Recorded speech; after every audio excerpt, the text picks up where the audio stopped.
दोस्तों, मेरठ में एक एसपी साहब होते हैं। उनके साथ एक रोज कुछ ऐसा हो जाता है जिसकी उन्होंने कल्पना भी नहीं की थी। आखिर वो एसपी साहब कौन थे और उनके साथ क्या होता है, आइए जानते हैं पूरी कहानी इस वीडियो में। लेकिन वीडियो में आगे बढ़ने से पहले बस वही छोटी सी रिक्वेस्ट कि वीडियो को लाइक नहीं किए हैं तो वीडियो को लाइक कर दीजिए, चैनल को सब्सक्राइब नहीं किए हैं तो सब्सक्राइब कर दीजिए, जिससे हमारा हौसला बढ़ता रहे और हम आप लोगों के लिए ऐसी ही कहानियां लेकर आते रहें। दोस्तों, उत्तर प्रदेश के मेरठ में एक एसपी साहब की नई नई नियुक्ति होती है। उन्होंने अपना बचपन बहुत ही मुसीबतों से व्यतीत किया था और उन्होंने बहुत ही मेहनत और लगन से पढ़ाई करके इस पोस्ट को हासिल किया था।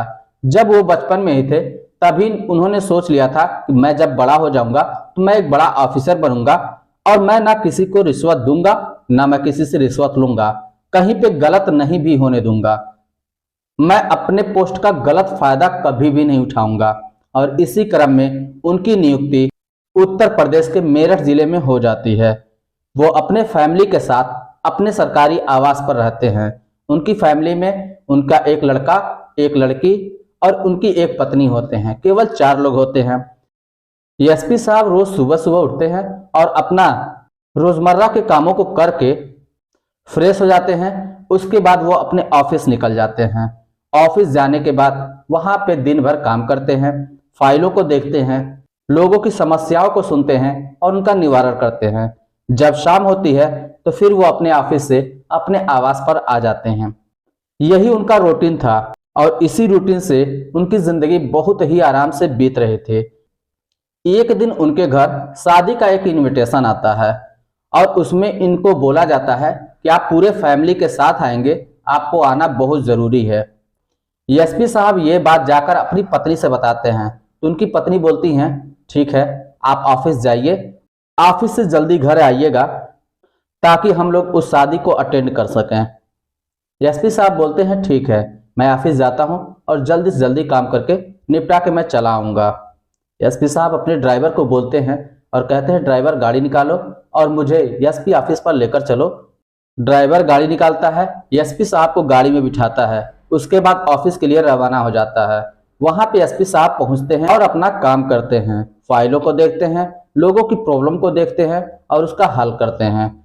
जब शाम हो जाती है तो ड्राइवर को फिर से बोलते हैं कि ड्राइवर गाड़ी निकालो, मुझे घर जल्दी पहुंचना है क्योंकि मुझे एक शादी में जाना है।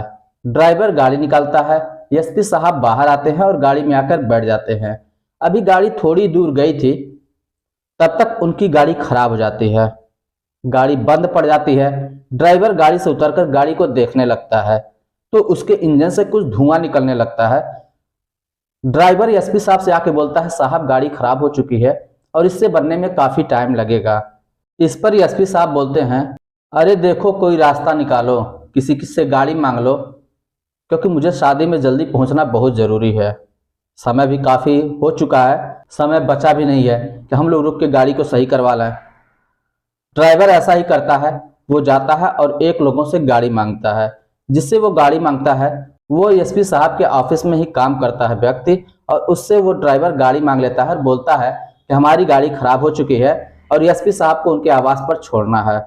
इस बात को वो कर्मचारी मान लेता है और अपनी गाड़ी की चाबी ड्राइवर को दे देता है। ड्राइवर गाड़ी लेता है और लेकर एसपी साहब को आवास की तरफ जाने लगता है। एसपी ऑफिस से एसपी साहब का जो आवास होता है वो करीब 4 किलोमीटर की दूरी पे होता है। उसी के बीचों बीच में एक पुलिस चेक पोस्ट पड़ता है। जब ड्राइवर चेक पोस्ट के किनारे पे पहुंचता है तो बोलता है, साहब यहाँ पे चेक पोस्ट है, क्या किया जाए? अगर इन्होंने गाड़ी रोकी तो, क्योंकि अपनी खुद की गाड़ी तो है नहीं। तो एसपी साहब बोलते हैं, एक काम करो, तुम गाड़ी वहां पर लेकर चलो, जरा मैं भी तो देखूं ये किस तरीके से लोग काम करते हैं, और तुम इन लोगों को बताना नहीं कि मैं एसपी हूं इस जिले का। एसपी साहब ने और भी चीज कह दिया था कि देखो, उनसे जो है किसी न किसी बहाने करना कि साहब मेरे पास कागज नहीं है, मैं कागज घर भूल आया हूं और कल लाके मैं दिखा दूंगा, कोई ना कोई बहाना कर लेना ताकि मैं देखूं ये किस तरीके से लोग काम कर रहे हैं।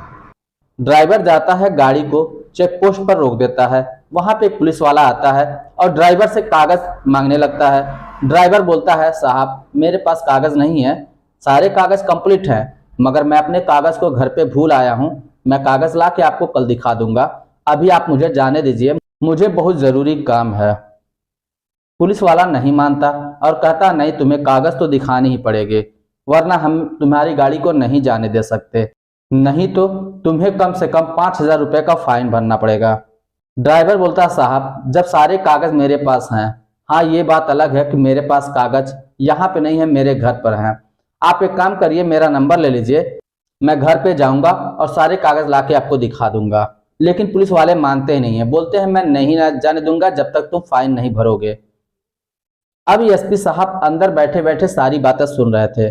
उन्होंने अपनी वर्दी पहले ही उतार दी थी, तो वो गाड़ी का दरवाजा खोलते हैं और बाहर निकल आते हैं। बाहर निकल आने के बाद पुलिस वालों से सर सर कह के बातें करने लगते हैं, क्योंकि वो पुलिस वाले इनको पहचान भी नहीं रहे थे। तो एसपी साहब बोलते हैं, सर ये बताइए, आप लोग इस तरीके से पैसे मांग रहे हैं, जब यह अगला कह रहा है कि मेरे पास कागज़ नहीं है, तो फिर आपको इसकी बातें मान लेनी चाहिए। लेकिन आप लोग वो भी नहीं कर रहे हैं, आप लोग चालान भी नहीं कर रहे हैं, तो फिर आप लोग पैसा क्यों ले रहे हैं? इस पर पुलिस वाला भड़क जाता है और बोलता है, तुम कौन हो? तुम्हें जहां जाना है वहां जाओ। मैं बात ड्राइवर से कर रहा हूं, क्योंकि गाड़ी ड्राइवर चला रहा है। इस पर एसपी साहब मुस्कुराते हैं और बोलते हैं, ये बताओ तुम्हारी नई नई पोस्टिंग हुई है क्या? तो पुलिस वाला बोलता है, नहीं, मुझे 3-4 साल हो गया यहाँ पे काम करते हुए। तो फिर एसपी साहब बोलते हैं, अगर तुमको 3-4 साल हो गया है तो तुम मुझे नहीं जानते? ऐसा हो ही नहीं सकता। अब पुलिस वाला थोड़ा सा हैरान हो जाता है और वो सोचने लगता है, कहीं ये कोई बड़े अधिकारी तो नहीं जिन्हें मैं नहीं जानता। पुलिस वाला बोलता है, नहीं, मैं आपको नहीं जानता, आप कौन हैं? तब एसपी साहब बोलते हैं, मैं इस जिले का एसपी हूं। मैं रोजाना अपनी गाड़ी से जा रहा था, तब तुम लोगों ने मुझे नहीं रोका, लेकिन आज मेरी गाड़ी खराब हो गई है, मैं दूसरे की गाड़ी लेकर आया हूं तो तुम मुझे रोक रहे हो। एक बात बताओ, अगर तुम लोग मुझसे पैसे ले सकते हो तो तुम आम नागरिक के साथ क्या करते होगे? इस बात को सुनकर पुलिस वाले हैरान हो जाते हैं और सोचने लगते हैं कि मैंने तो उन्हीं से पैसे मांग लिए, अब क्या होगा? ये तो चाहे बहुत कुछ कर सकते हैं। तो पुलिस वाला बोलता है, सर ऐसी बात नहीं है, जो पैसे हम लेते हैं वो पैसे ऊपर तक पहुंचाने पड़ते हैं। एसपी साहब बोलते हैं, ठीक है, वो तो मैं बाद में देखूंगा, अभी मुझे कुछ जरूरी जाना है, इसलिए मैं कुछ कह नहीं रहा हूं। इस मैटर पे हम बाद में चर्चा करेंगे और हमारे रास्ते से हटो, मुझे जाने दो। इस पर पुलिस वाले रास्ते से हट जाते हैं। ड्राइवर गाड़ी लेकर आवास पर पहुंच जाता है, एसपी साहब को वहां पे छोड़ता है और उसके बाद वापिस आकर जिसकी गाड़ी उसने ली थी उस गाड़ी को उनको वापस कर देता है और खुद की गाड़ी जो होती है, जो एसपी साहब की, उस गाड़ी को ले जाता है मैकेनिक के पास बनवाने के लिए। गाड़ी वहां पे बन जाती है। फिर गाड़ी को लेकर एसपी साहब के आवास पर पहुंच जाता है और वहां पे लोग तैयार थे, सबको गाड़ी में बिठाता है। फिर वो फंक्शन में चले जाते हैं। फंक्शन में चारों तरफ शोर शराबा था, खुशियों का माहौल था, सभी लोग फंक्शन को एंजॉय कर रहे थे। एसपी साहब भी उस फंक्शन में पहुंचते हैं और फंक्शन को एंजॉय करते हैं। जब फंक्शन सही सलामत से बीत जाता है, उसके बाद सभी लोग अपने अपने घर चले जाते हैं। एसपी साहब भी वहां से वापस अपने आवास पर आ जाते हैं। सभी लोग अपने अपने कमरे में सोने के लिए चले जाते हैं। उनकी पत्नी भी सो जाती है, लेकिन एसपी साहब को नींद नहीं आती थी। वो रात भर सोचते हैं उन पुलिस वालों के बारे में, सोचते हैं कि जब वो मेरे साथ ऐसा कर रहे हैं तो वो आम जनता के साथ क्या करते होंगे। इस पर मुझे कुछ न कुछ एक्शन लेना चाहिए। अगर ऐसा ही चलता रहा तो एक आम आदमी का भरोसा पुलिस वालों पर से हट जाएगा। अब वो दिमाग में ठान लेते हैं कि मैं इस मामले की तह तक जाऊंगा। इसके लिए उन्हें कलेक्टर साहब से बात करनी थी, इसलिए वो आराम से सो जाते हैं और सुबह सुबह अपनी रोजमर्रा के कामों को करते हैं। उसके बाद कलेक्टर साहब को फोन करते हैं और उनको सारी बातें बताते हैं और उनसे मीटिंग का प्रोग्राम रखते हैं। कलेक्टर साहब मीटिंग करने के लिए एसपी साहब के आवास पर ही आ जाते हैं और यहीं पे दोनों लोग पास में बैठकर मीटिंग करने लगते हैं। एसपी साहब उन पुलिस वालों की सारी बातें बता देते हैं। इस बात को सुनकर डीएम साहब थोड़ा सा ताज्जुब होते हैं और सोचते हैं कि हमारे ही जिले में इस तरीका का काम हो रहा है और मुझे पता ही नहीं है। ये एक सोचनीय विषय है। चलिए ठीक है, इस मैटर पे हम काम करेंगे, लेकिन इस बात को गोपनीय रखिए, क्योंकि इसके लिए हमें सबूत इकट्ठा करने की जरूरत पड़ेगी। जब तक हम किसी को रंगे हाथों नहीं पकड़ सकते, तब तक हम किसी पर उंगली नहीं उठा सकते और किसी को सजा नहीं दे सकते।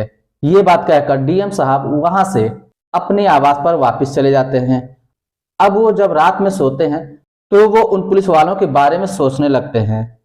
एसपी साहब की बातें उनके दिमाग में खटक रही थी, तो वो सोचते हैं ऐसा क्या किया जाए जिससे इन पुलिस वालों को पकड़ा जाए। वो रात में ही सोचते हैं, काफी गहराई तक जब सोचते हैं तो उनको एक आइडिया दिमाग में आ जाता है और वो उस आइडिया पे काम करना शुरू कर देते हैं। एसपी साहब अपना गेटअप एक पंजाबी की तरह बना लेते हैं। बड़ी बड़ी दाढ़ी, बड़ी बड़ी मूछ है और सर पे नोछा बांधे हुए थे और वो वहां से एक ऐसी कबाड़ा गाड़ी को लेकर निकलते हैं जिसे वास्तव में कहा जाए अगर कि उस गाड़ी को रोड पे चलने की परमिशन नहीं होती है, लेकिन एसपी साहब अपने गेटअप को चेंज किए हुए उस गाड़ी को लेकर उसी रास्ते से जाते हैं और अपने शर्ट के कॉलर में एक हिडन कैमरा लगा लेते हैं ताकि उन पुलिस वालों की काली करतूतों को रिकॉर्ड किया जा सके। अब वहां पे वो गाड़ी को लेकर पहुंचते हैं। जब चेक पोस्ट आ जाता है तो पुलिस वाले उनको रोकते हैं और गाड़ी की कंडीशन को देखते हुए बोलते हैं इस गाड़ी को हम जाने नहीं दे सकते। इस पर डीएम साहब बोलते हैं, साहब यह हमारे पिताजी की आखिरी निशानी है। अगर आप कहते हैं तो मैं इस गाड़ी को दोबारा इस रोड पर नहीं लेकर आऊंगा, लेकिन मुझे जाने दीजिए। मैं इस गाड़ी को केवल निशानी के तौर पर घर पे रखा रहूंगा, दोबारा इस गाड़ी को नहीं चलाऊंगा। पुलिस वाले इस बात को नहीं मानते और कहते हैं अगर तुम गाड़ी को लेकर जाना चाहते हो तो तुम्हें इसके लिए ज्यादा पैसे देने पड़ेंगे। इस पर पंजाबी के वेश में जो डीएम साहब होते हैं वो बोलते हैं कि कितने पैसे देने होंगे, आप बताइए, जितने पैसे आप मांगेंगे मैं उतने पैसे दे दूंगा, लेकिन मैं इस गाड़ी को लेकर जाऊंगा। इस पर पुलिस वाले बोलते हैं कि इस गाड़ी को लेकर जाने के लिए तुम्हें 20,000 रुपए देने होंगे। इस पर डीएम साहब बोलते हैं कि साहब ये 20,000 तो बहुत ज्यादा हैं, मैं इतनी ज्यादा पैसा नहीं दे पाऊंगा। अब एकदम पंजाबी की तरह लग रहे थे, बड़ी बड़ी दाढ़ी मूछें थी, इस वजह से पहचान नहीं हो पा रहा था कि ये डीएम साहब ही हैं या फिर कोई और हैं। तो वो उनके साथ उसी तरीके से पेश आ रहे थे जैसे और लोगों के साथ में पेश आते हैं। तो उनसे कहते हैं 20,000 तो तुमको देने ही पड़ेंगे, अगर नहीं दोगे तो हम गाड़ी को नहीं जाने देंगे। इस पर डीएम साहब बोलते हैं 20,000 तो नहीं, कुछ पैसा कम करिए तो मैं दे सकता हूं, लेकिन मैं इस गाड़ी को लेकर जाऊंगा। इस पर पुलिस वाले बोलते हैं ठीक है, एक काम करो, तुम 10,000 रुपए दे दो।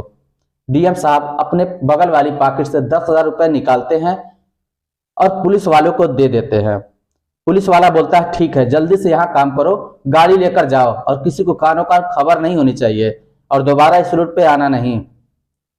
डीएम साहब अब गाड़ी को लेकर थोड़ा आगे चले जाते हैं, लेकिन वो हिडन कैमरा जो लगा था वो सीधा लाइव टेलीकास्ट चल रहा था, उनके पास जा रहा था जो रिश्वतखोरों को पकड़ा करते थे।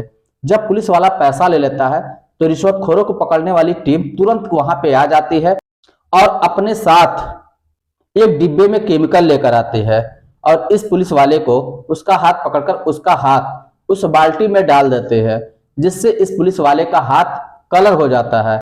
कलर होने के बाद इसको रंगे हाथों पकड़ लिया जाता है। अब उसके बाद डीएम साहब अपनी दाढ़ी और मूछ हटाते हैं, पगड़ी हटाते हैं और कहते हैं मैं यहाँ का डीएम हूँ, मुझे शिकायत मिली थी, एसपी साहब ने बोला था कि इस रूट से जब वो जा रहे थे तो तुम लोगों ने पैसे मांगे थे, लेकिन मेरे पास सबूत नहीं था, इसलिए मैं खुद, जब मुझे विश्वास नहीं हुआ तो मैं यहाँ पे आया और फिर ये किया कि ताकि तुम लोगों को रंगे हाथे पकड़ सकूं। तुम लोगों को शर्म नहीं आती? सरकार तुम लोगों को तनख्वाह देती है, उसके बाद भी तुम आम नागरिक से पैसे लेते हो। इस पैसे को कहाँ पे भरते हो? एक आम आदमी इतने पैसे कहाँ से लेकर आएगा? तुम लोगों को बख्शा नहीं जाएगा, सख्त से सख्त कार्रवाई होगी। सारे पुलिस वाले हड़क जाते हैं। जब इस बात की खबर पूरे शहर में फैलती है तो वहां के लोग एसपी साहब और डीएम साहब की वाहवाही करने लगते हैं और बोलते हैं कि एसपी साहब और डीएम साहब बहुत ही ईमानदार हैं और उनका भरोसा प्रशासन पर बढ़ता चला जाता है। अब सबको ये समझ आ चुकी थी कि जब भी हमें रोड पर चलनी है तो सही तरीके से चलनी है और सारे कागज को कंप्लीट करके रखना है और किसी को भी रिश्वत नहीं देना है। फिर से कोई अगर इस मैटर में पकड़ा गया रिश्वत लेता हुआ तो उसकी खैर नहीं है। दोस्तों बस ये कहानी छोटी सी थी, आपको कहानी कैसी लगी हमें कमेंट बॉक्स में लिखकर जरूर बताइए। चलिए फिर मिलते हैं नेक्स्ट वीडियो में, तब तक के लिए जय हिंद।